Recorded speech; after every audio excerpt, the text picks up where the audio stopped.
Bonjour à tous mes camarades parfumistes, j'espère que vous allez bien, c'est Val. Alors aujourd'hui, j'ai décidé de faire la deuxième partie de ma vidéo sur la marque Parfum d'Empire. Ça fait déjà 8 mois que je vous avais présenté la première partie. Vous avez le lien que je vous mets juste ici et aussi en barre d'infos. Voilà, donc vous aurez toutes les infos sur l'histoire de la marque, mais aussi sur le créateur et le nez derrière chacune des fragrances. Je ne vais pas revenir là-dessus parce que c'est trop chronophage. Vous aurez toutes ces informations-là dans l'autre vidéo. Allez, c'est parti, let's go.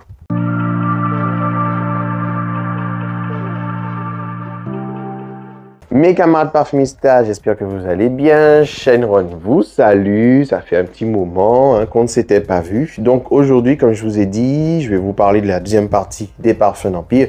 Et c'est aussi pour moi important de vous présenter cette vidéo parce qu'il y a une toute dernière création qui est sortie. Et donc je vais vous présenter cette création. Et puis aussi, je vais vous donner un petit secret parce qu'il y aura quelque chose qui va venir dans quelques mois. Je ne vous donnerai pas énormément de détails, mais je vais vous donner quand même un petit aperçu de ce que c'est. Parce que j'ai été invité et effectivement à la présentation de ces deux créations, celle qui vient de sortir, donc c'est Eau de Gloire Cologne, et la prochaine.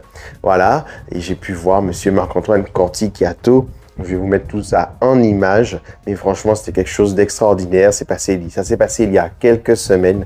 J'en ai pris plein les yeux. Je suis arrivé très tardivement parce que je travaillais, donc je n'ai pas pu profiter de l'intégralité de cet event, mais n'empêche que j'ai pu y être et ça fait toujours plaisir. On va commencer crescendo et pour ce faire, je vais commencer par les fragrances fraîches, les fragrances plus côté Hespéridés. Donc on va commencer avec Yuzu Fu. Je vais laisser Shenron vaquer à ses occupations. Je vais le laisser tranquille. Et puis on va continuer ensemble. Dans Yuzu Fu, déjà c'est un parfum qui est un Hespéridé. C'est un parfum qui fait plutôt Cologne. Voilà, cuirée, verte. Vous allez avoir du bambou dedans, de la menthe, un petit côté animal également. C'est très original pour un Hespéridé. Ce n'est pas quelque chose que l'on retrouve d'habitude, des notes un peu animales mêlées à des notes Hespéridées. Enfin, c'est mon ressenti, parce que en fait, il n'y a pas de notes animales qui ont été revendiquées, mais c'est vraiment mon ressenti dans cette fragrance. Donc, c'est un peu cuiré, un petit peu sale, et moi, j'adore. Mais c'est assumé, Marc-Antoine Corti-Chiato assume ses choix, donc c'est pour ça que je peux me permettre de le dire.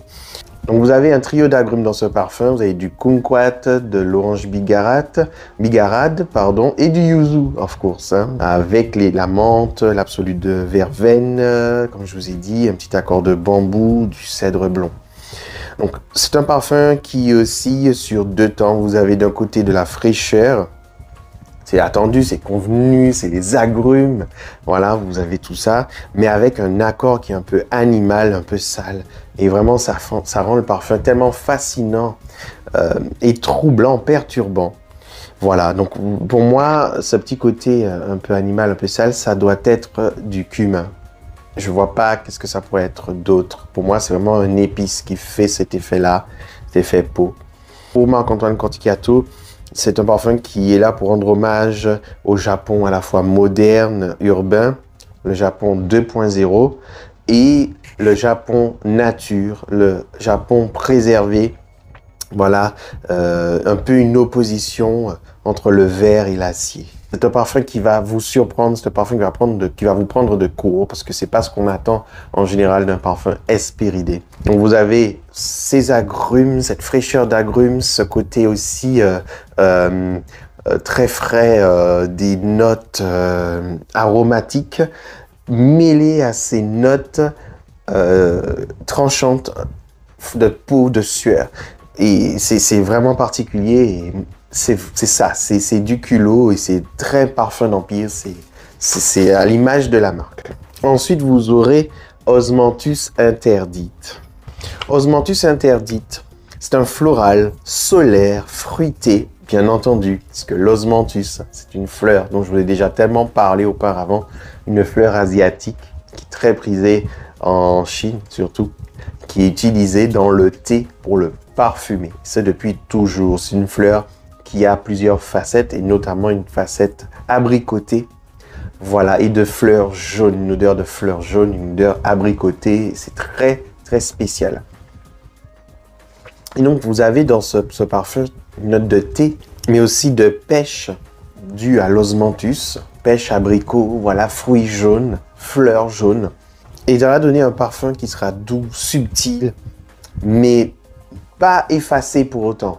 Donc, on va avoir un parfum qui va être frais, qui va être là pour l'été, pour un parfum qui, avec les notes de thé, va vous garder dans une atmosphère fraîche, aqueuse, hein, tout le temps, tout le long, hein, un peu humide, mais avec ce côté végétal très particulier de la note de thé. Et ça, c'est ce qu'on aime, en fait, dans ce parfum.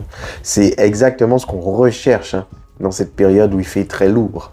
Donc, vous avez cette note de thé très appuyée qui va sublimer la note d'osmanthus, cette fleur jaune, encore une fois, cette fleur asiatique très, très particulière. On va avoir aussi quelques touches de jasmin, du jasmin sambac. Et on va avoir cette nuance un peu animale du jasmin sambac, son côté un peu borderline. Et Marc-Antoine Canticato l'a laissé, hein, qu'on ne soit pas justement dans un parfum qui soit trop lisse. Voilà, c'est pas son souhait. Il n'aime pas les fragrances lisses, Marc-Antoine Canticato. Il n'aime pas s'ennuyer quand il crée un parfum. Et justement, on ne s'ennuie pas quand on sent ce genre de parfum. Vous allez vous demander pourquoi osmanthus interdite. C'est parce que de ce que le manifeste de la fragrance dit, c'est que souvent, à l'époque, la Chine impériale, c'était quelque chose d'interdit de posséder du parfum. En fait, de porter du parfum, plutôt, c'était pas quelque chose de bien vu.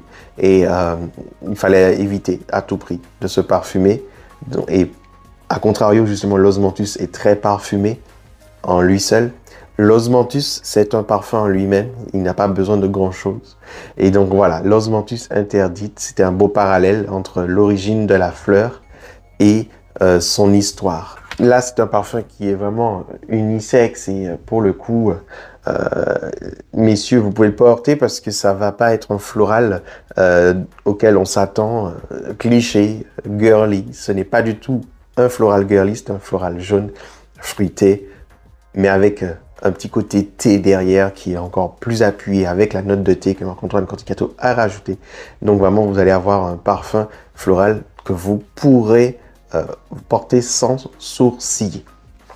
On continue avec les parfums Hespéridés, les parfums frais qui s'apprêtent très bien à la saison. Et là, je vais parler de Iskander. Iskander, donc c'est encore un parfum Hespéridé très frais, très présent. Donc là, on a un parfum qui va être un peu sucré aussi, avec une note d'aromate, qui va être fusant, un petit côté bonbon naturel à base de plantes. C'est ce que ça me donne. Donc, on va avoir cette note d'aromate qui va être très présente, une fraîcheur très Cologne également. Voilà, mais avec un petit fond qui va être chypré. C'est ce qu'on retrouve dans ce parfum Iskander. Et avec des notes qui sont majoritairement des notes d'agrumes. Entre autres, vous aurez de la mandarine verte. C'est un parfum qui associe la mandarine avec du cédrat. Le cédrat, c'est pas n'importe quoi, c'est un agrume qui est assez énorme, avec une chair épaisse. C'est un citron qui nous vient de Corse, hein, voilà, à noter aussi, et qui n'a pas de jus, voilà. Mais sa particularité, c'est ce zeste dans cette écorce très charnue, hein, qui est vraiment très, très odorante. Pourquoi utiliser le cédrat? Ben parce que justement, en relation avec le parfum Iskander, Alexandre le Grand, voilà. Et bien, Alexandre le Grand, justement, dans ses voyages, vous savez, hein, c'était un conquérant qui a parcouru tout l'est du globe. Et donc, il a ramené le cédrat, justement, en Méditerranée, lors de ses voyages en Perse. Et donc, ce parfum, c'est plutôt un petit hommage à Alexandre le Grand, puisque Iskander veut dire Alexandre en langue perse. Vous voyez, c'est une boucle. Hein. Voilà, donc vous avez ce cédrat qui va se marier à la note d'estragon. Oh maman! et à la coriandre. Donc quand je vous dis aromate, c'est vraiment aromate à fond. C'est sans faux semblant. Voilà. Et encore une fois, un petit côté moussu. Voilà. Et donc on a une symphonie de notes hespéridées, de notes d'aromates vraiment un parfum dans son genre, dans sa plus pure expression, dans le genre auquel il appartient. Donc Iskander, si vous aimez les notes aromatiques, les notes d'agrumes très particuliers comme le cédrat justement, vous serez servi. N'oubliez pas estragon dedans, coriandre. Waouh, waouh, waouh, waouh, c'est du lourd. Un peu moussu également derrière. Parfait pour l'été, parfait pour cette période. Moi, je dis banco. Et en plus, vous vous évadez parce que là, vous avez un agrume corse à l'intérieur. Et ça, c'est génial, quoi. Je vais poursuivre avec Wazamba. Wazamba. Alors, le nom, il est assez étrange. On ne sait pas trop de quoi ça parle. C'est normal. Donc, ce parfum, c'est un parfum qui va nous donner une approche... Oh my God! Une approche franche des résines à brûler, les résines qui, à mon nez, quand elles sont pas encore brûlées, quand elles sont là en brut, elles ont une odeur très, je sais, c'est mon avis, mais ça fait très frais, très glacé, quoi. Quand je sens les résines à brûler, pour moi, il y a un côté glacé qui ressort. Je ne sais pas, c'est mon ressenti, c'est comme ça. Avant de les brûler, vous les avez en main, ben, ça a un côté froid qui ressort, je sais pas. Et donc, bref, ça me donne beaucoup cet effet-là. Il y a une petite odeur de Coca-Cola derrière aussi, dans ce parfum, Wazamba. Donc, c'est un parfum, comme je vous ai dit, qui est très simple, hein. Voilà, il n'y a pas de chichi, on n'est pas là pour dénaturer la matière. Donc, je parle généralement de la myrrhe, le poponax, l'oliban, le benjoin, le styrax, voilà. Et donc là, ça va être un peu des senteurs perçantes, des senteurs un peu piquantes. Voilà, ça va être un parfum qui va représenter l'élévation spirituelle à travers l'action de brûler l'encens. Donc vous aurez de l'encens de Somalie, de la myrrhe, du Kenya, de l'opoponax d'Éthiopie, du santal d'Inde, du cyprès du Maroc. Et le cyprès est bien présent parce que je retrouve la note très pinède, très fraîche, verte, eucalyptus un peu. Vous voyez l'odeur vraiment pinède. Ben, c'est présent également, mais pas en excès. C'est bien marié avec les notes de résine à brûler. Voilà, donc vous avez tout ça. Et puis j'ai un petit fond un peu animal derrière. Et c'est pas pour me déplaire parce que voilà, ça donne un petit peu de caractère à l'ensemble. Voilà, ça donne un peu de culot. Mais je retrouve quand même un côté sucré dans ce parfum. Et effectivement, je retrouve un petit côté Coca-Cola. Je profite de l'occasion pour vous dire que si vous appréciez cette vidéo, n'hésitez pas à la liker et à la partager. Et puis aussi, n'hésitez pas à commenter, puisque plus vous commenterez, plus il y aura de l'interaction. Et à commenter s'il vous plaît. Je trouve que vous ne commentez pas assez. Dites ce que vous en pensez, les parfums que vous aimez, que vous n'aimez pas, lesquels vous vous êtes offerts, etc. Lesquels que vous auriez aimé vous offrir. Enfin bref, on est là pour ça.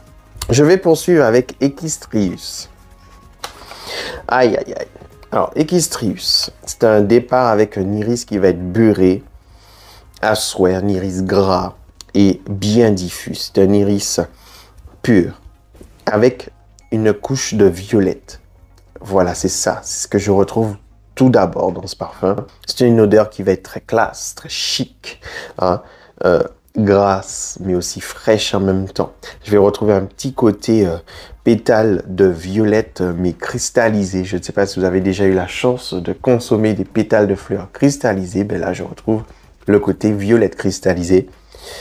Là, comme je vous ai dit, ça sent le luxe à plein nez. Mais un luxe qui va être décomplexé, un luxe façon rivière de diamants, manteau de fourrure. Enfin, moi, c'est ce que j'ai comme ressenti. Perle de culture, ouais, la totale. C'est un parfum qui va être velours, qui va épouser la peau. Un parfum qui est plus féminin que masculin, mais n'empêche que si on est un homme qui ose, qui aime porter les fragrances à base d'iris, on peut se le permettre. Mon seul souci, mais ça ne concerne que ma personne, c'est par rapport à ma peau. Malheureusement, ça ne matche pas bien avec ma peau, ça tient pas trop. Donc je suis hyper frustré parce que j'adore ce parfum, mais il tient pas sur moi, donc c'est vraiment dommage. Mais cela dit, quand je le mets sur vêtements, là ça tient. Sur vêtements en fibre naturelle, coton ou laine, là il n'y a pas de souci, même lin, ça va très bien. Vous avez de l'ambre gris un petit peu dans ce parfum.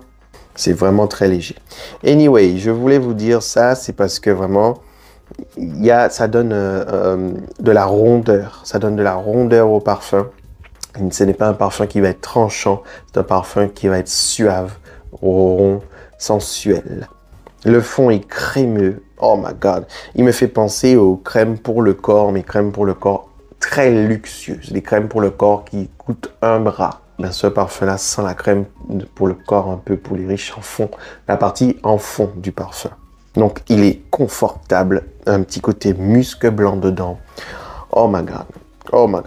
Oh, je vous jure, c'est un parfum grand luxe et que je pense ravira mes dames qui ont des goûts hyper raffinés, pointus et qui veulent qu'on le sache en fait. Parce que là, quand on a le moyen d'acheter des choses chères, mais qu'on ne veut pas des choses qui soient logotées, qui fassent cliché, on veut le luxe, mais le luxe, le vrai, la qualité, c'est vers ce genre de parfum-là, du coup, qu'on se rabat en fait. Parce que là, on sent le luxe qualitatif, pas le luxe logoté, pas le luxe bling bling. Je vais poursuivre avec un des parfums qui m'a été offert par la marque, donc Vétiver Bourbon. Vétiver Bourbon, je remercie la marque de m'avoir offert ce décan.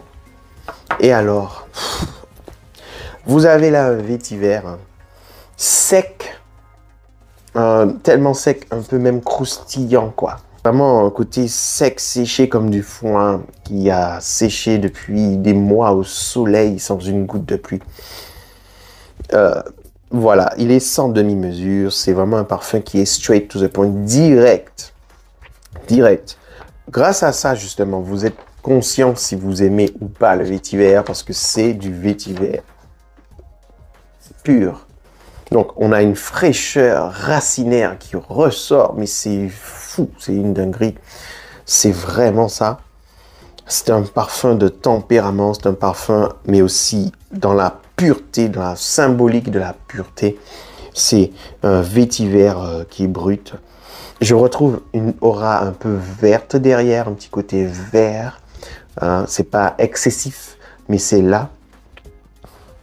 Donc, vert herbacé. Herbacé, un peu l'herbe fraîche, mais vraiment en subtilité. Vous avez une note un peu iris aussi, donc racine d'iris, mais là aussi, on va pas avoir un iris qui sera beurré pour faire, comment dire, ce qui pourrait être trop contrastant avec le vétiver.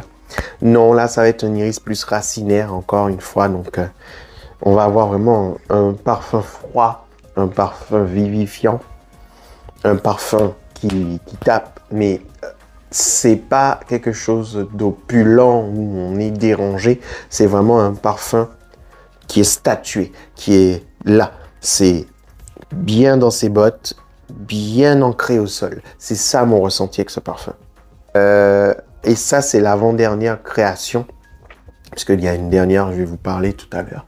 Mais franchement, Vétiver Bourbon, là, pour le coup, plaira aux messieurs, hein, sans nul doute. Hein.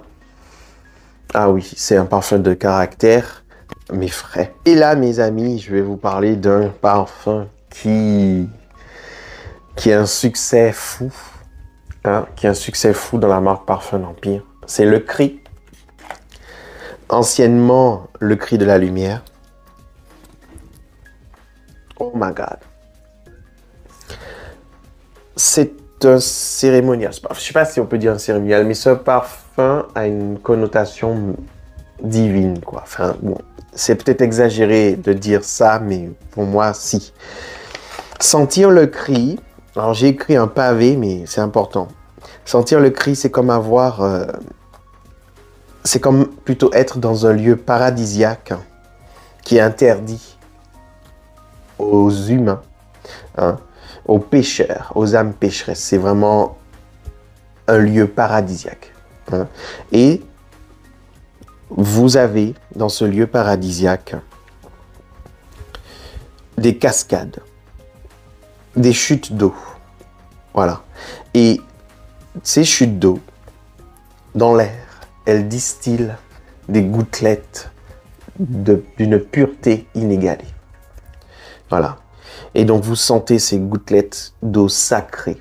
Et elles imbibent l'air. Voilà, ces gouttelettes d'eau sacrée. Et elles imprègnent l'atmosphère de leur pureté, de leur éclat. C'est ça, mon ressenti. Mon côté, la poésie qui se dégage de ce parfum. Voilà ce que ça me donne comme effet. Un parfum qui est pur, un parfum avec des matières d'excellence. C'est ce que je retiens, surtout. Je vais quand même faire un disclaimer. C'est un parfum qui s'apprécie que lorsqu'on est un nez affûté, que lorsqu'on est déjà connaisseur et fin connaisseur. Un nez qui n'est pas fin connaisseur va passer au travers. Il ne va pas se rendre compte de la finesse, de la pureté, l'éclat qui ressort de ce parfum. Quelqu'un qui n'a pas appris à travailler son nez, qui n'a pas appris à travailler son odorat, ne pourra pas se rendre compte à quel point ce parfum est stratosphérique. Le cri de Parfum d'Empire est un parfum qui se mérite. Voilà. C'est un parfum de toute splendeur. Un parfum qui demande à être percé au grand jour. Donc là encore, on a un parfum qui sent encore le grand luxe, le vrai. Ce n'est pas un parfum tapageur. Ce n'est pas un parfum façon logoté, encore une fois. Ce n'est pas un parfum luxe criard, encore une fois. C'est le quiet luxury. Voilà, le luxe silencieux, le luxe discret, le vrai grand luxe en fait. Hein? Le luxe qui se susurre, le luxe qui s'aperçoit, mais qui reste impénétrable. Vous voyez ce que je veux dire? C'est un parfum d'élite, c'est un parfum de luxe d'élite. C'est ça que je retiens quand je sens le cri. Vous aurez des notes d'iris, des notes de rose. Et ce sont ces deux notes-là qui sont en majesté dans ce parfum. Et en socle, vous aurez le musc de l'ambrette. L'ambrette, qui est le musc végétal, le musc qui est adoré par les parfumeurs, un musc qui coûte une fortune, un musc purement végétal et qui a son éclat naturel. Donc vous avez vraiment l'éclat de l'ambrette, la rose, l'iris. My God, c'est du n'importe quoi. Ce parfum-là, c'est normal qu'il fasse autant parler puisque c'est de la folie. C'est de la folie. C'est un parfum qu'on ne peut pas laisser entre toutes les mains. C'est un parfum qui se mérite, je vous le dis. C'est un parfum qui est pour les nez affinés, les fins connaisseurs. Je vais poursuivre avec Fougère Bengale. Alors, ce parfum, les messieurs l'adorent et cela s'explique, cela se comprend. Vous avez de la lavande, forcément, messieurs, les fragrances fougères, c'est pour vous. Donc, lavande, c'est une évidence. Qui dit fougère dit lavande. Vous avez aussi des notes d'épices, des notes de thé indien. Donc, on a un parfum qui a une senteur anisée, épicée, mais aussi de lavande, donc aromatique. Là, on a un parfum montant, on a un parfum direct, on a un parfum épais. C'est chargé en épices froides. Voilà, c'est assumé. C'est Marc-Antoine Canticato, c'est comme ça. cardamome, anis. Moi, c'est ce que je retrouve surtout dans la fragrance. Et puis un côté très mousse, donc vraiment le fougère, un peu moussu derrière, lichen. Voilà, on a un côté terre humide qui ressort dans la fragrance. On a cette dichotomie entre ce côté floral très frais montant et le côté terre à terre moussu. Déroutant, perturbant, mais fascinant. C'est un fougère que je caractérise d'exotique, puisque de base, on ne voit pas le fougère comme ça. On voit un fougère beaucoup plus dans la fraîcheur et le cliché du fougère. Voilà. Mais là, pour le coup, avec les notes d'épices, les notes de thé, c'est un fougère exotique à mon nez. Pour moi, ce parfum me donne le ressenti comme si la terre ne formait plus qu'un seul bloc et que les climats tempérés fusionner avec les climats chauds et humides. C'est fou, c'est tout ça à la fois. Et comment Marc-Antoine Canticato a réussi à faire que ça s'emboîte très bien, je ne sais pas. Mais ça, c'est le travail de l'artiste. Il n'y a pas un qui prend le pas sur l'autre, tout est bien équilibré et tout fait sens. Donc fougère, Bengale pour le côté épicé d'Inde. Voilà, on est dans une contrée voilà, exotique à souhait. C'est du n'importe quoi et c'est magnifique. Et ça c'est ce qu'on veut quoi dans la niche, c'est ce qu'on recherche. Je poursuis avec Tabac Tabou. Alors là, Tabac Tabou, déjà, c'est une légende, ce parfum. Culot décomplexé, végétal qui tabasse, végétal qui est racé. Ce n'est pas un parfum de tout repos. Voilà, je vous le dis clair et net. Ce n'est pas un parfum facile. C'est un parfum niche dans la plus pure tradition des fragrances niche, dans ce qu'on espère retrouver dans un parfum de niche. Vous allez avoir des notes de foin, et ça c'est clair, c'est obligé. Des notes de miel, de tabac. C'est vraiment un parfum passionné, passionnel. C'est un parfum qui va être chaud, opulent, enveloppant. Mais attention, ce parfum peut très facilement vous porter plus que vous ne le porteriez lui. Donc faites gaffe, n'abusez pas avec ce parfum, il faut y aller avec parcimonie. Le parfum, il s'agrippe à vous, il ne vous lâche plus. C'est un parfum qui est tel une élixir divine. Mais de ce fait, il n'est pas adapté, comme je vous ai dit, au commun des mortels. C'est ce qui fait sa force, mais aussi sa faiblesse. C'est un parfum qu'il faut quand même connaître hein, et apprendre à apprécier. Je vais vous dire quelque chose. Pour moi, Tabac Tabou, c'est le pendant masculin de Nuit de Bakélite, de Naomi Goodsir, création de Isabelle Ledoyen. Pour moi, c'est clairement ça. C'est la quintessence de l'art olfactif. Là, on a du talent. Grâce à ce genre de parfum-là, on comprend que le parfum, c'est une forme d'art à part entière. L'olfaction peut être l'art de créer un parfum, c'est une forme d'art. Tabac Tabou, vous avez du tabac, un tabac insolent. Vous aurez aussi de l'immortel, c'est une fleur qui est solaire, qui est pétillante, qui est sèche aussi, et puis liquoreuse d'une certaine façon.